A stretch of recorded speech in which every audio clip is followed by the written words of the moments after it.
ചെന്നിത്തല പറയുന്നത് ഇപ്പം ഈ നുണകൾ പറയുന്നതിൽ ഇവരെല്ലാം മത്സരിച്ചുകൊണ്ടിരിക്കുകയാണ്. എനക്കെന്താ ചെയ്യാൻ പറ്റുന്നത്? വല്ലാത്ത പ്രചരണങ്ങളാണ് നുണകളെന്ന നിലക്ക് അവരഴിച്ചു വിട്ടുകൊണ്ടിരിക്കുന്നത്.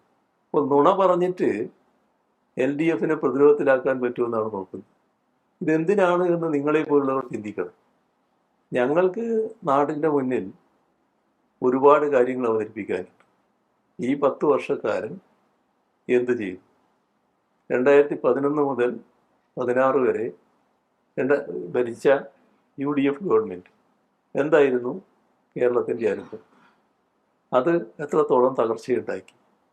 അവിടുന്ന് 2016 LDF ഗവൺമെൻറ് വന്നപ്പോൾ 21 വരെ നടത്തിയ പ്രവർത്തനം, അത് ജനങ്ങളിൽ ഏത് തരത്തിൽ പ്രതികരണങ്ങൾ ഉണ്ടാക്കി?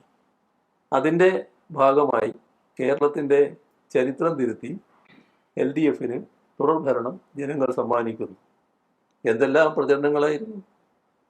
ഓർമ്മയില്ലേ? ബിരിയാണി ചെമ്പും ബിരിയാണിക്കകത്തെ സ്വർണവും, അങ്ങനെ പല കഥകളായിരുന്നില്ലേ പ്രചരിപ്പിച്ചിരുന്നത്? പക്ഷെ അതാണോ ജനങ്ങൾ മുഖവിലക്കെടുത്തത്? കേരളം നേടിയ നേട്ടങ്ങൾ എന്തൊക്കെയാണ്? ഇത് LDF അല്ലെങ്കിൽ സാധിക്കുമായിരുന്നു എന്നല്ലേ ജനങ്ങൾ ചിന്തിക്കുന്നത്? അത് ജനങ്ങൾ അറിയരുത്. അതിനാണ് ഈ നുണകൾ പടച്ചു വിടുന്നത്. മറ്റ് തരത്തിൽ വിവാദങ്ങൾ ഉണ്ടാക്കാൻ പറ്റും. അതിന് പച്ച നുണ അവതരിപ്പിച്ചിട്ട് നുണകളുടെ ഒരു ഘോഷയാത്രയാണ് നടത്തിക്കൊണ്ടിരിക്കുന്നത്. അതിൻ്റെ ഭാഗമായി ആളുകളുടെ ശ്രദ്ധ തിരിച്ചു വിടാൻ പറ്റുമെന്നാണ് നോക്കുന്നത്. പക്ഷേ അതൊന്നും ജനങ്ങളെ ഏശില്ല. ജനങ്ങൾ അവരുടെ ജീവിതാനുഭവത്തിൻ്റെ അടിസ്ഥാനത്തിൽ തന്നെയാണ് തീരുമാനങ്ങൾ എടുക്കുക എന്നുള്ളത് നമ്മൾ കാണും.